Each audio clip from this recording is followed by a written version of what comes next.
All right, welcome. Thank you for tuning in. So I'm excited for today. Today we're going to talk about that's right, 8 things that you need to know before you hire your first employee. So if you're new here, please leave your name in the chat. I'd love to get to know you better. If you're watching this on the replay, feel free to reach out to me with any questions, comments, concerns, that type of thing, because I'm here to help. My name is Taylor Darcy with Think Legal. We help entrepreneurs and startups create the business of their dreams. So welcome. As I said, I'm very excited to talk because congratulations. It is a huge milestone to move from being a solopreneur is one of the terms that's used to an entrepreneur to adding an employee. But before you do that, and there are some risks associated with it, so I want you to be aware of these risks and I want you to think about them and how you can implement that in your business, because the last thing you need to do is have your business be tanked by because of somebody else's actions. So, and as yesterday we talked about, I listed them in a certain order, and I want to reemphasize. Number one, this list is not exhaustive. These are just the highlights. These are the big things. These are things that you should do because you're starting to grow and you need to make sure that you're growing in the proper direction. But it is not exhaustive. In other words, there are other things that you need to do as well as these things in order to make sure that you're running like a well-oiled machine and that the employee is doing what it's supposed to do. He or she, that relationship is what you want it to be. Because if you don't, as I've said before, if you don't plan, if you fail to plan, you plan to fail. And I'll continue to say that because that's the reality for a lot of businesses. Because now that you're an employee, and here's your first thing you need to know before you hire an employee, you are now liable for their actions. Now, that isn't a complete liability. You are not liable for their actions that are outside the scope of employment. So, in other words, if you hire a driver to drive around and they hit somebody, then you are liable for that accident as their employer, because but for your employment, that employee would not have been in that position to have harmed or hurt that other person's property or person. So, but if it exceeds their scope of job, say they're out on delivery and rather than just getting in an accident, they stop at a bar, which is against company policy, which is against what you told them to do, which is against all of those things. And then they go out and get in an accident. There was a intervening superseding cause, and that was the fact that they were driving drunk, and they did that of their own free will.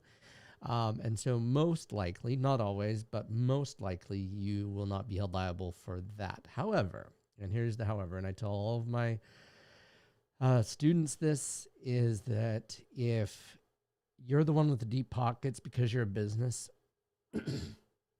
then you might still get sued. And it might be in your best interest to settle, but that doesn't mean that you absolutely will. So that's your first and foremost thing. You are now liable for their actions. If they do great, awesome, looks good on your company. So you really want to be very careful in your hiring. One adage that I've heard is hire slow and fire fast. And a lot has to do with you won't have to fire as much if you're hiring slow. So make sure that these people are not just technically capable, but they fit into the culture of your business, whatever that may be. And I don't know that for anyone but you. You don't know. You are the only one that knows your business and your culture. The next thing is with any employee situation, you need to be able to trust whoever it is that you're hiring. And but as someone wise once said, trust but verify. Make sure that your trust is not misplaced. What do I mean by that? have systems in place to protect your business.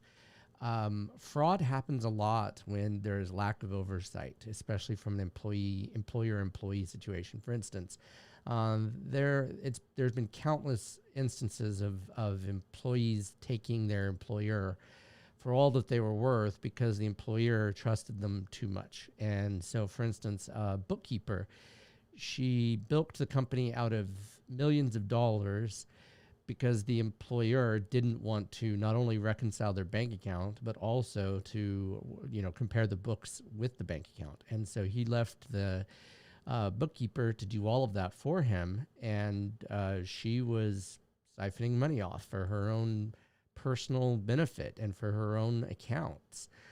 She would take luxurious trips to Italy and Paris, all on the company's dime. And it wasn't discovered until the company ended up having to go bankrupt. And so it's very important that you trust your employees, but you set up processes not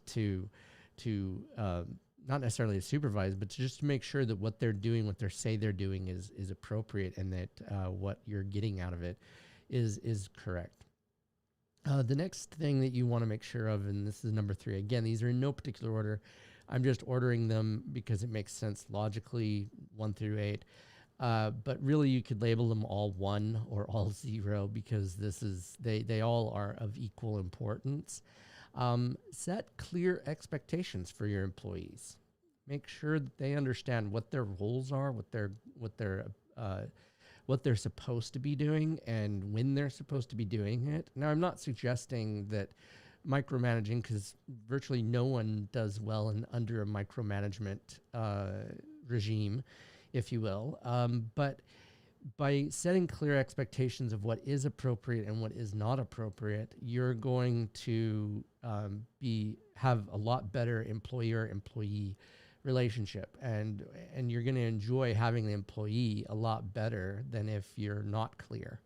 And so the next part of this is part of that process, but as part of your goal, you should have systems and processes mapped out and in place before you have an employee, not while you're getting an employee.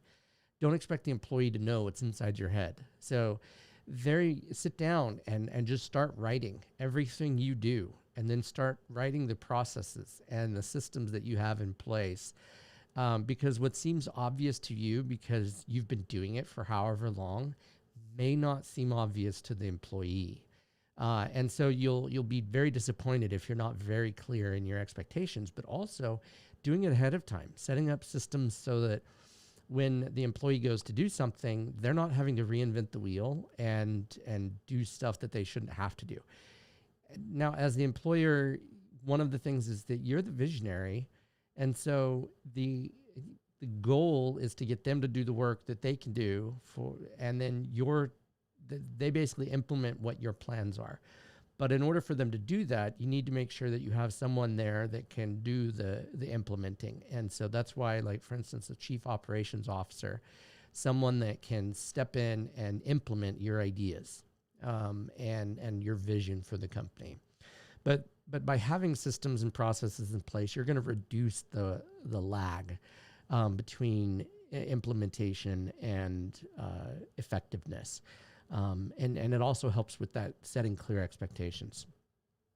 The next thing that you're going to want to have is you're going to want to have an employee handbook. And this kind of goes along with the same logic of, if it goes without saying, it usually goes better with saying.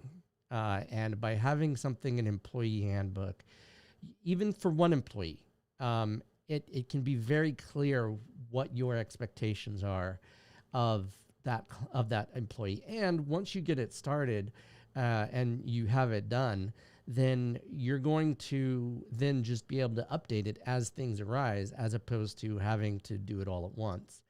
And this means that it's going to be more effective over the long haul, because now all of a sudden each new employee that comes in, if you face a new thing, you add that to your employee handbook and you keep moving forward, right? And so it's clear. It's something that people get this idea that they don't want things to be set in stone.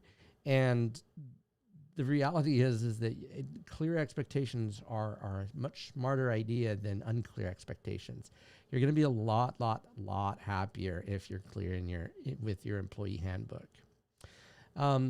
Number 6 has a lot to do with the first answer, or the first thing, which is the liability factor. You're now liable for their actions. And with that means if you are a solopreneur or sole proprietor, you want to make sure that you're not that anymore. You need a business entity, an LLC, a corporation, a partnership, something of that nature, LLP, something that can put a liability shield between you and your personal assets.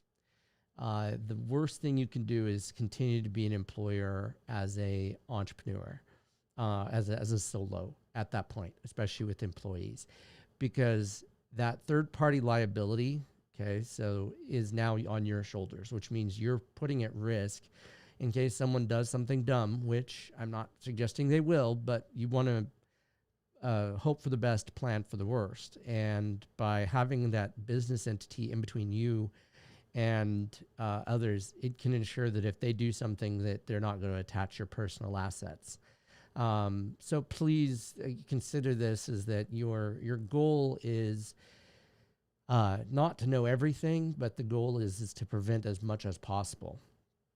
The next thing that you're going to want to have in place is a good workers' compensation and a general liability policy, because you never know what's going to happen, if they're going to get hurt, if something, excuse me, if something's going to come along and, if they get hurt on the job, then, it's required in most states. So I can't speak to everything, but if workers' comp, disability, general liability insurance, if someone trips and falls in your office, because you're probably going to see more traffic there than what you saw before, with more people, spouses and families are going to come visit. After COVID, we're going to hopefully have people being more frequent at institutions. So, but having a general liability insurance and workers' comp, disability, all of those types of insurances really give you a better foundation, right? I've had people that have challenged having a business entity, and they say, oh, all you need is liability insurance. Well, there's a couple of instances which case liability insurance doesn't really help you. And of these, it's, for instance, if you exceed the policy limits, or if they deny the coverage, then at that point, then you're risking your business for somebody. So having insurance policies is just one factor of having your business. Yes, it's an added expense, but when you need it, it's well worth the money to have it. The 8th thing that you're going to want to have is a current job description for each job before you hire them. You need to sit down and realistically assess what their job is going to be in your company. And each time as a role changes, as it gets redefined, because each system isn't an island. It doesn't live in a vacuum. Each job doesn't live in a vacuum. And so as you improve and want to add people, having a base job description for each job so that when each person comes in, it's clear from when you start advertising, you're going to get better quality candidates. When it's vague, when it's ambiguous, and I've seen some pretty absurd ones where people, have a master's degree required for an entry-level position, and you just have to shake your head at that, because it's just nobody would apply for that, because it doesn't make sense to go through that much education to have an entry-level position. I mean, I know everybody wants to have the best, but you really want to have things structured appropriately, and you want to compensate your employees fairly. One of the worst things you can do is not compensate your employees fairly, and that all starts with number 1. So make sure you're hiring when you're ready, but also make sure you're hiring when you can afford to.